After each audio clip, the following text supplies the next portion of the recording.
Good morning, everyone, and welcome to another Krebsco Company of Heroes cast. It's me, your host, Krebsco, to deliver again another very exciting episode. It is the 23rd of April, 2012, 9:15 in the morning.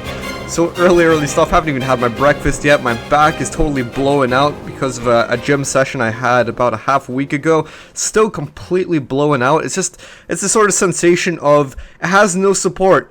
So imagine, if you will, you lifted something a little bit too heavy and now your just back is giving away, and that's the sort of thing that I'm going through right now. Maybe it's the fact that I didn't have breakfast yet, and it's sort of getting to me. So this replay isn't going to be too long. It's about 23 minutes long, and it has actually a really cool theme behind it. It's actually what I would call the sequel to a V1 to Remember. So if you guys haven't seen that video before, you could probably see it in the top left corner if I actually do put this in. A wee little motion of the video if you guys want to click on it and check it out. It's a V1 to Remember, kind of self-explanatory of what it actually is. And this is going to be the sequel. In fact, it's also a fan-submitted replay sent in by one of the fans. And he actually mentioned that this is going to be another V1 to Remember, so I'm really excited in that respect. So this is going to be a 2v2 on rails and metal. Alright guys, okay. Now we've got 4 players, obviously. If it's 2v2, we've got PLOK, whatever that is, as the Americans down over here. We've also got Phuze, that is playing as, what the hell is going on over here? This does not make sense. Maybe it's, there we go. I'm just looking at the map colors and it's not really making sense to me right now, but there we go. Phuze as the Brits, and let's head on over to the axes over here. We've got 1898, absolutely no idea what this name means. I looked it up. I tried to even change it into the associated letters, you know, A1 is being A, 8 is being H, and so on. Couldn't figure it out. No idea how people come up with these names, but he is playing as the PE, and we've also got, finally, LadyGagaRevenges as the Wehrmacht over here. Okay, so we're going to be getting this game started in 3 seconds. We're actually at the 6-second mark this time, sorry about that. And we're starting in 3, 2, 1, and begin. 7, 8, 9, 10. On we go to another very exciting matchup in the Company of Heroes Battlefield. So the guy who sent it in today was going by the name of Dave, so thank you, Dave, for sending in this replay. I know you guys have been sending me tons and tons of replays. The main criteria that I do look forward to in the replays is mostly time. I mean, some of you guys send me hour-long replays, and hour-long replays, come on! I think that's a bit too much talking, non-stop talking to do for me. So if you want to be have a bit more empathy for your dear Krebs, then maybe send me in something a little bit shorter. But anyway, the theme of this replay is going to be the sequel to a V1 to Remember. So self-explanatory in that respect. You guys are gonna have to see all the explosions and harnesses as they come to effect here. Alright, so what we've got with the Brits going on is that they're capping the munitions sector over here. Notice how they're just skipping up everything, meaning that they're going to be moving their big gigantic caravan over here. They're going camping, and they're going to be parking down their gypsy caravan on the point over here. Even though I might be making metaphors with the Brits, I don't hate them, not at all. I don't hate the faction. I just like making a joke every now and then about the factions. Okay, we've also got the Brits over here, the Yankees, pulling up along the right hand side, going to be taking a hold of this house. So they're going to be occupying this house, and most likely not going to be giving it up. No, they're just going to be occupying it. Why? Because you're getting a heavy machine gun team. Notice how already we've got a symphony of the units being produced. The WSC coming out for the Americans, and so they're going to be acting as a sort of supporting units. Alright, already barbed wire going down for the Wehrmacht over here, just trying to negate any sort of flanks coming in around the side on the MG that they've placed down accordingly on the field over here. So it's going to be providing some support. I have no idea why this MG was taking so long to fire. I guess he was just taking his time aiming down the men. Still not really suppressing them. Fair enough. I think the main difference between the MGs of the Wehrmacht and the Americans is that the Wehrmacht do... Oh, I believe I'm getting this right. Is that the Wehrmacht do more suppression, but not as much damage as the American MG. The American MG does more damage but less suppression. I hope I'm getting that right. You can check out the Company of Heroes wiki if you really want to make sure. And so that's probably the reason why in, say, a close quarters fight, say if you had two houses next to each other and you had the MGs of both factions, the Americans and the Wehrmacht, firing at each other, the Americans, chances are they would win because they just do more damage. Simple as. Okay, so there we go. We've got that point over here just decapped. It wasn't really captured or anything, but nobody's going to really be capturing it. Why? Because we got the MG just placed down over here. Now, before I continue on, I should actually let you guys know that today is actually a special day for me. It's the 23rd of April. This is actually the day that Shakespeare was born and died. It was the same day that Shirley Temple was born. You may be asking me, what the hell does that have to do with anything? Well, because also there was another guy called Bernard who was born on that day. Krebs Coho was in fact brought into this world 21 years ago, on the 23rd of April 1991. I don't know if I should tell you my age. I suppose it doesn't really matter. I mean, you guys could probably figure it out sooner or later. But yes, I'm 21 years old. I guess life is complete. I can finally drink in America, so I guess life is over with. Nah, I'm just joking. But it's one of those milestones, and it's kind of unusual to think about it like that. When, you know, say when you're 16 or something, you're thinking, wow, only 5 years to go until I'm 21, and here you go. Time passes by so fast. I think the take-home message is to appreciate every day that you have in your life, appreciate all your loved ones that you have around you, and those people that actually wish you a happy birthday, I think those are the people that you should keep closer to yourselves, because if they can remember these special dates, especially when Facebook reminds people, then I think those are the people that you should care about the most. Okay, so here we go. We've got some more stuff going on along the right hand side. The Wehrmacht have finally pushed off, and yeah, that's pretty much it. The Americans solidifying their position over here. We've got the PE coming out with some half-tracks of their own, so that is going to be the Kampfgruppe Company out for the PE over here. Interesting sort of stuff. So if we head on over to 1898, whatever his name is, and let's see what he has specifically. Well, he has everything minus a half-track now, an infantry half-track. He's got a few Panzer Grenadiers here. Notice that the recon squads were using their sniper ability to actually just dwindle down the forces a bit over here, but they're all taking up cover amongst the wreckage of their half-track. Interesting story stuff. Now, obviously, you know, it was my birthday. It's my birthday today, and it's kind of weird that I'm doing a cast for my birthday, but that is my present to all of you guys, even though it seems a bit ironic. It's my present for all of you guys today to be doing a cast for all of you, and I think to maybe clarify something that happened in the last cast. You know, I mentioned a thing about the next Company of Heroes, and some of you guys are asking me some stuff about it. You know, oh, just spill the beans already, spill the milk. And you know what, maybe I'll provide a little bit more details. Something is being worked on for the Company of Heroes series, and you can probably expect an announcement within the next few months.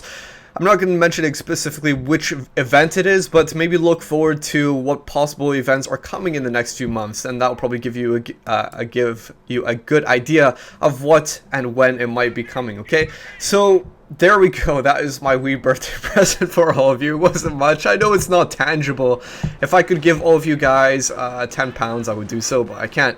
Anyway, so here we go. We've got the Brit blobs coming into effect, and this is what I mean about the sequel of the V1 to remember. Brit blobs coming down with also 2 lieutenants in the back, providing these extra bonuses, these offensive bonuses. Over here we've got the Panzer Grenadiers throwing off their incendiary grenades. Such a good time to be using them because all of these guys are suppressed, especially all clumped up together like a little blob that they are.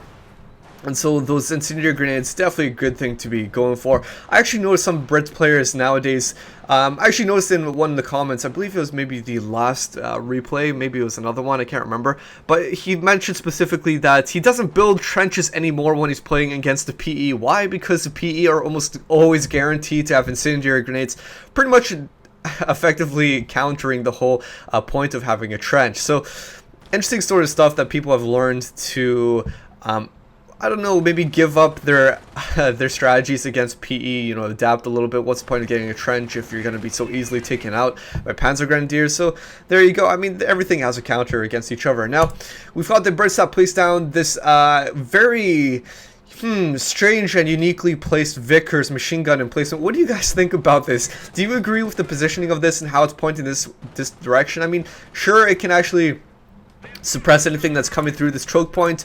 Then again, maybe a Pioneer could sneak away through the side there. But then again, is it really that important? Because if you look, there's also this gap over here that they could easily go from that direction. Also, you got to take into effect that if you look from the right hand side, there's nothing protecting the flank. So something like a flamethrower squad or a Panzer Shreks could easily come in from the side there and take out the Vickers. So, you know, I'm pretty sure I don't agree with that that choice. We've got a wee infantry squad going down, so maybe a better choice would have been to put it in the corner, like, you know, back over here, move stuff about, the casualty clearing center, move it about, then have that Vickers somewhere, you know, back here, so it's providing more of range and it's more safe than what it has at the moment, what it's like at the moment, okay? So everyone's just keeping their distance. They know that they don't want to actually engage the Panzer Grenadiers too close because they've been lobbing these incendiary grenades like nothing. And there we go. We've also got some snipers provided by the Wehrmacht giving some support to take on these infantry sections. Definitely a good counter. You know, the next best thing is probably a mortar, especially how all these guys are grouped up together. A mortar would be excellent. You know, by the PE, that's fine. By the Wehrmacht, it's fine. But whatever, you know, PE would be most likely to get it because they have a Kampfgruppe company. But, you know, snipers are doing a great job over here as well. Look at that, picking off guys all the time. Oh, God, I've actually got the mailman. 1 second. Pausing the game 1 second. Hold on.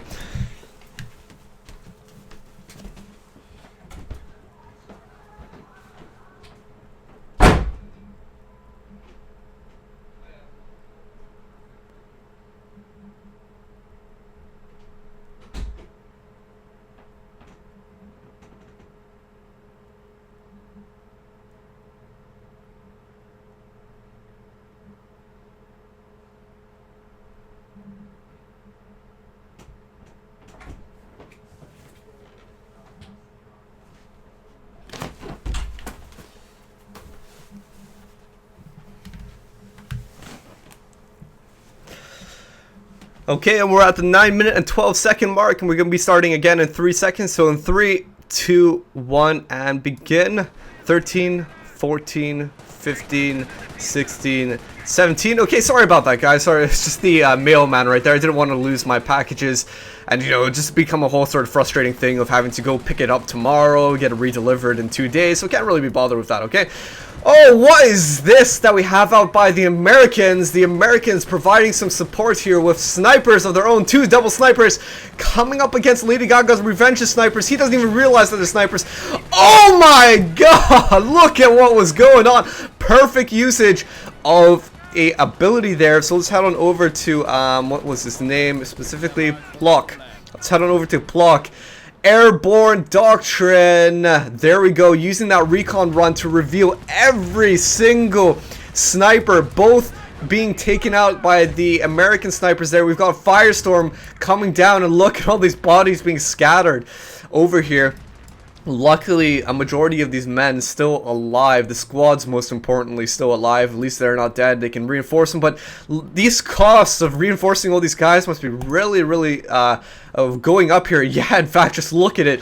Only 50-something manpower at the moment, and all these squads are like half filled. That is the running cost of having a blob or just loads and loads of infantry. You know, that's why you need to incorporate vehicles into your strategy here and there.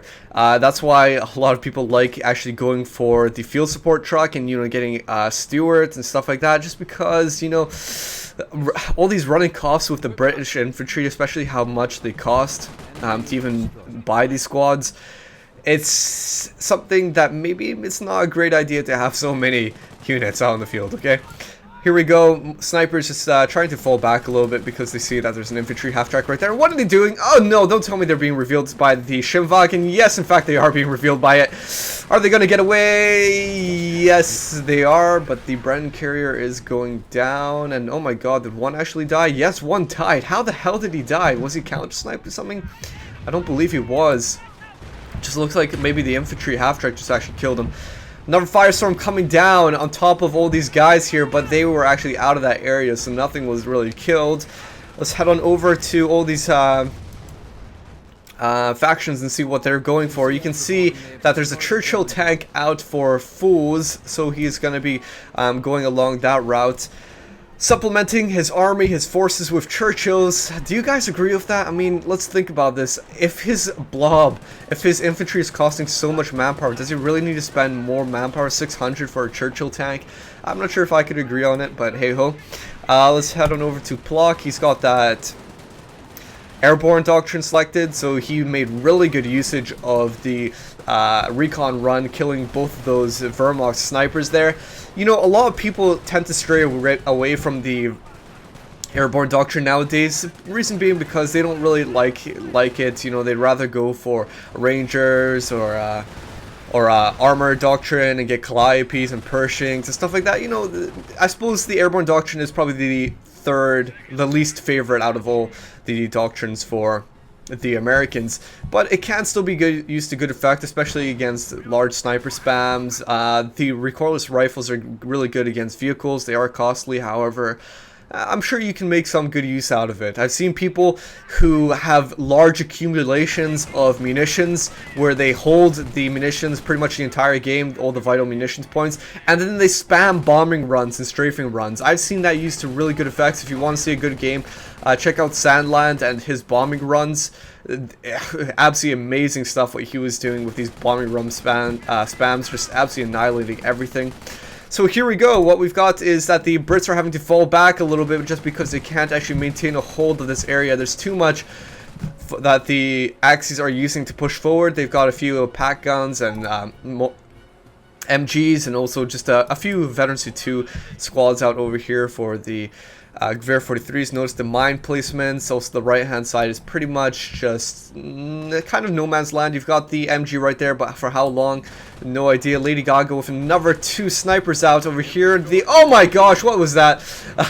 Wehrmacht motorbike revealing the sniper, and the counter snipe coming in from the Wehrmacht. Nothing to defend this MG over here. In fact, it's gone. Oh, is it gone, or is it man retreating? No, it's actually gone. They're dead. And so the Americans taking quite a bit of casualties here. They inflicted quite a bit of blows onto the Wehrmacht, but the Wehrmacht actually came back in full force, you know, doing a lot of damage back to the Americans there. And so it's pretty much an eye for an eye. The airborne taking quite a bit of casualties here. So whilst everyone is retreating and the battles are sort of dying down slightly, you know, let's go check on what's happening with the bases. So here we go with the Wehrmacht. We've got the T2 Krieg Barracks, nothing much else for that. Maybe they're going to go for Panzer Command sooner or later. What do we got for the PE? They have the Panzerjäger Command. Fair enough stuff. So not really lots in terms of teching at the moment. It looks like a lot of these factions are sort of quite content on actually just working with what they have at the moment. I mean, you see the Panzerjäger Command just there producing some armored cars, but still not really much in terms of teching for going towards the late armor tanks. It's 15 minutes of the game. I mean, they could easily start thinking about, you know, going for Panzer IVs, Ostwinds, and all that great sort of stuff. But instead, they're working with what they have at the moment, and that's fair enough. I suppose if that's what they're doing, then okay. Now, here we go. Churchill just coming out for the Brits. Is this going to have any sort of counter or impact on the field? We're going to have to see, because I'm a little bit wary. What we have for the Wehrmacht is that they have a pack gun, a single pack gun, so everything that they've pretty much had so far is just based around anti-infantry, but now they've had a few things out, anticipating some tanks. They've also got Panzertrex, good stuff, that have some sort of AT, but it's not a whole lot to work with at the moment. They're going to have to up their ante a little bit more here in terms of their anti-tank power, because the Churchill is just going to be coming out over here and pummeling away at these guys. Let's see how effective he's going to be. Not really that effective. He's going to be missing. What is this?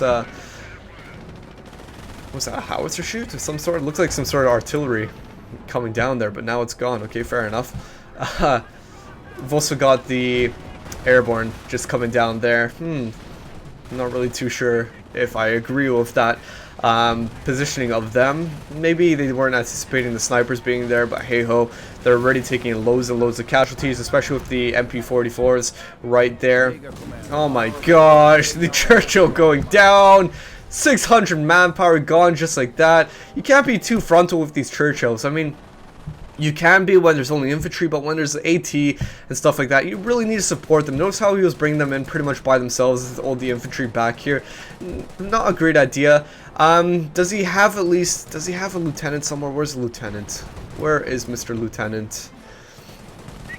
Ah, here he is. There we go. He's got veterancy 1, so I don't see why these guys don't do some heroic charge. You know, get around the MGs, kill them, and bring in the Churchill, kill off the pack and stuff like that. You know, kill the main units, the MG, the pack, and there you go. Then that Churchill will pretty much have free roam when taking out everything. So I think there needs to be a more prioritization around the targets, what should be selected and killed. Look at these. Oh my god, this armored car is devastating. For anyone who says the armored cars are horrible, take a look at what's going on over here. Absolutely wrecking these guys from close range. I think he's just going to sacrifice his armored car.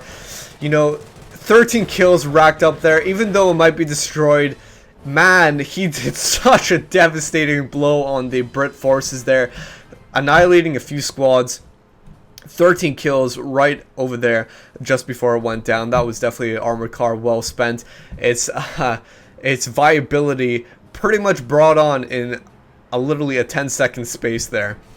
Alright, we've got Martyr 1 right there. We've also got the Brits just trying to regather their positioning with the Americans. Pretty much non-existent at the moment. Oh god, what has been going on with these guys? Let's head on over to Phuze, that is the Brits. Let's head on over to the Americans, see what he has. Kind of not a lot. He's got a few airborne squads, engineer, and also a sniper out, so not really that much to work with at the moment. Just been losing his guys, and that is not something that he needs. He needs to keep that unit survivability up, okay? Man, how the hell did a motorcycle take 2 recoilless rifle shots? I have absolutely no idea. You would think that after 2 recoilless rifle shots, that it would have been destroyed. I mean, it was done tiny bit of health, but come on. Surely it should have been taken out from 2 shots like that. So, it's obvious to us now that the Wehrmacht have a really, or the Axis just in general, have a really good stance on the field. The Brits are hanging on in there, the Americans are hanging on in there, but you can tell that the Axis in general just have the majority of the units. They have a more superior force in terms of balance over here. Incendiary grenades coming down to no effect. Not really sure if that's a good idea, but hey ho, they were just trying to do something. And now I guess they're just trying to focus down some targets. To what avail, we'll have to see. They're losing some of their own guys in the meantime because of these snipers. Look at them, the snipers. Picking off these guys. Costly units to reinforce. What are they, like 42 manpower? Something around that range, 45 or so. To actually reinforce them anywhere on the field. So each shot is like that much manpower, and it's costly stuff just to take out a martyr. I suppose at least that's gone. It's something to work with. Gotta see what these guys do. We'll have to see. What does that say? Let's see. I guess they're gonna be going in to try and kill this MG, but look at this. They have way too many recoilless rifles, 2 on each squad, and not that much anti-infantry capability. Even though that they've been firing away at this MG for so long, they're not even doing anything.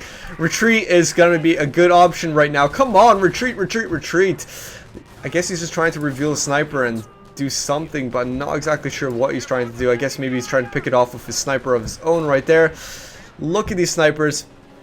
These gentlemen trying to pick off this enemy, the Wehrmacht snipers, but no.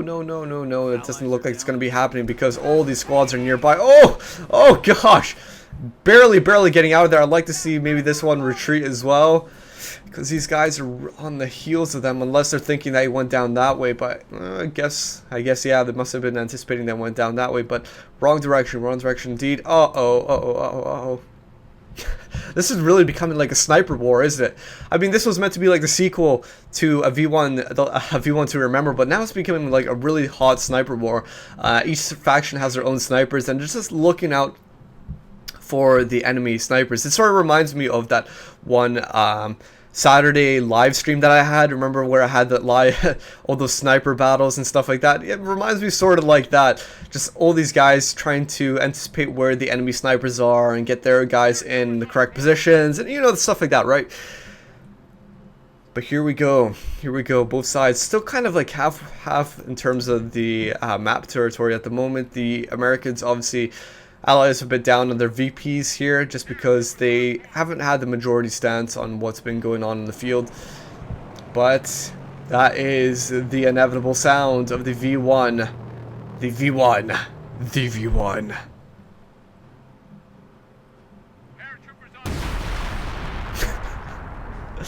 There we go, guys.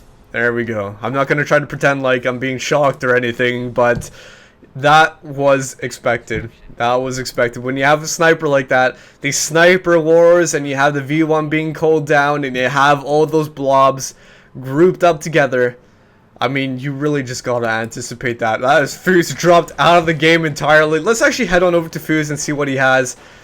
He has nothing. He has literally no units. He just has his Vickers at his base. He's got his headquarters. That is it. He has nothing to defend himself. The Americans staying in so valiantly to just I don't know, defend against two opponents by himself.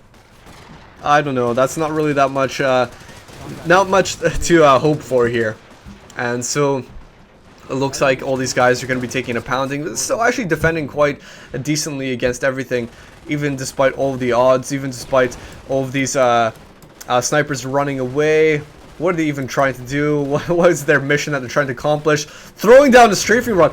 Man, the Americans really just trying to take down as many guys as he can before the end of this game. He is, look at that, man. He's chased away the snipers. He's chased away all these guys that are trying to take him on. That strafing run, killing a whole bunch of guys. Oh, man, it's really unfortunate that the Brit wasn't there, because imagine, if you will, if that Brit blob was still alive and he just did what he did right there and all these Brits came in. Man, that could really have severed the force of the Wehrmacht, but that was the end all V1 to everything right there. That is the end all V1, the sequel to a V1 to remember. Hope you guys enjoyed that, and I hope this was an okay gift for my birthday for all of you guys. Hope you enjoyed that, but of course, until next time, guys, thank you, Dave, for actually sending this in. Until next time, hope you have a very, very nice day, but until then, bye-bye.